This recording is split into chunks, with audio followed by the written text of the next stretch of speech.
الحمد للہ وحدہ والصلاة والسلام علی من لا نبی بعدہ اما بعد اعوذ باللہ من الشیطان الرجیم بسم اللہ الرحمن الرحیم وظنون اذ ذهب مغاضبا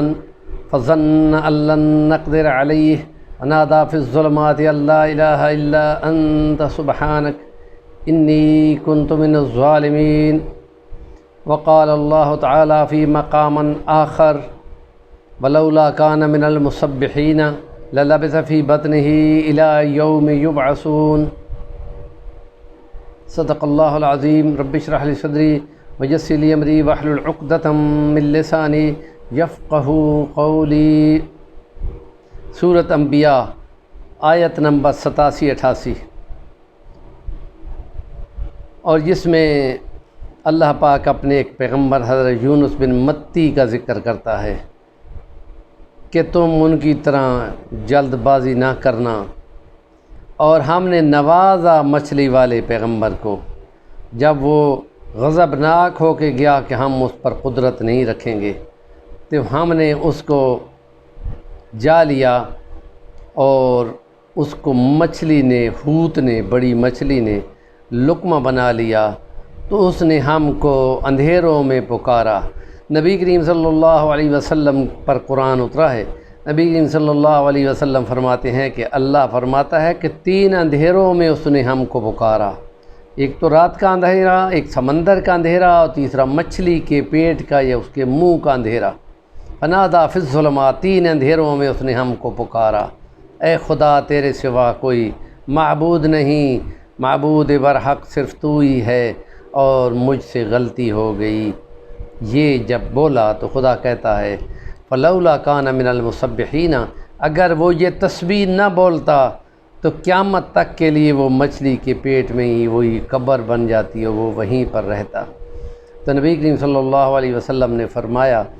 کہ یہ دعائے حزن و ملال ہے، غم کی دعا ہے، جو بھی کسی مسئلے میں اس کو پڑھتا ہے خدا ضرور قبول کرتا ہے، کیونکہ خود خدا نے اس کے بارے میں فرمایا ہے فَاسْتَجَبْنَا لَهُ وَنَجَّيْنَاهُ مِنَ الْغَمِّ وَكَذَلِكَ نُنْجِي الْمُؤْمِنِينَ، مومنوں کو بھی ہم اسی طرح نجات دیں گے۔ اور ہم نے اس کو سن لیا اور اس کو نجات دی، اور مچھلی کو حکم دیا کہ اس کو ساحل پہ اگل، اور اس نے ان کو وہاں پہ وہ بڑے پریشان اور بیمار اور جسم زخمی، اور پھر ان پر خدا نے کدو کا ایک بیل درخت اگا دیا جس نے ان کو ڈھانپ لیا، اور پھر قوم ان کو ڈھونڈتی ہوئی اس تک آ پہنچی، اور پھر انہوں نے ان کو تبلیغ کے لیے سنبھال لیا، اور خدا تعالیٰ نے کہا کہ ایک وقت تک وہ ان تک تبلیغ کرتے رہے، اور یہ بھاگ نکلے تھے کہ قوم پر اللہ نے عذاب کا وعدہ کیا ہے اور عذاب آیا ہوا ہے اور آتا پہنچتا نہیں ہے، تو یہ غمزدہ ہو کہ وہاں سے نکلے کہ میں تو نکل جاؤں، تو خدا کے اذن کے بغیر تو ایسا نہیں ہوتا، تو اس لیے خدا تعالیٰ نے ان کو وہاں سے پکڑا۔ اس لیے ہم کہتے ہیں کہ اللہ تعالیٰ کی مرضی ہے جو وہ کرے، اور یہ خدا نے الفاظ استعمال کیے ہیں کہ جو اس کے ساتھ تکرار کرتا ہے اس کو وہ کہتا ہے اس نے ہمارے ساتھ جھگڑا کیا۔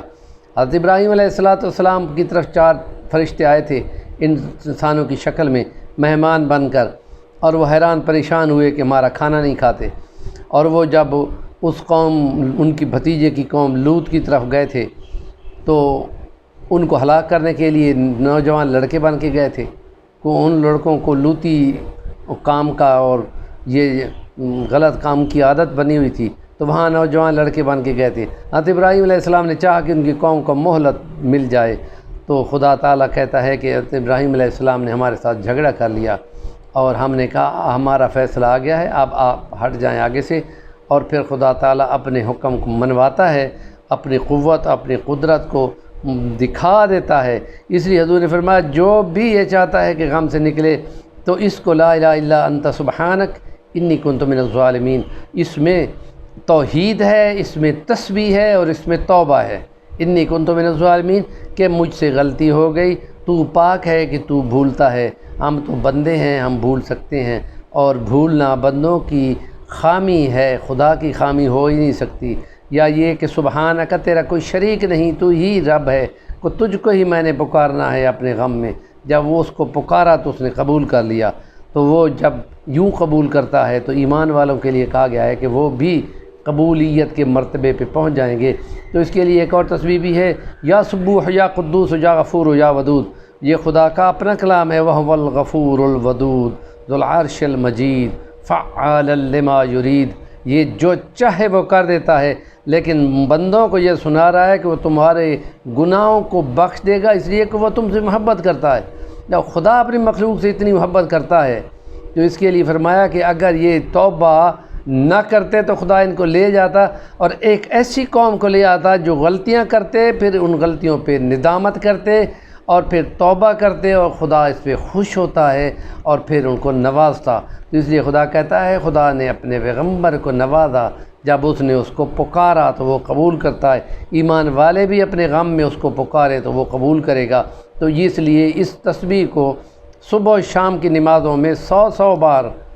دل یقین کے ساتھ محبت کے ساتھ پڑھنے پہ غم اور تکلیفیں دور ہوگی، اس لیے کہ فاستجبنا لہ قرآن کے الفاظ ہیں، اللہ کے اپنے الفاظ ہیں، ہم ضرور قبول کریں گے ایمان والوں کو۔ تو اتنا یقینی عمل توبہ استغفار کا اس سے زیادہ کوئی نہیں ہو سکتا جو اس کلام پاک میں سورۃ انبیاء کی 87 نمبر 88 نمبر آیت میں بیان کیا گیا ہے۔ نیکی کی بات کو الدال علی الخیر کفاعلہ بن جائیں اور آگے کو پروموٹ کریں۔ ہمارا چینل صفی الرحمن الوانی ضرور سبسکرائب کر لیں۔ جزاکم اللہ احسن الجزا۔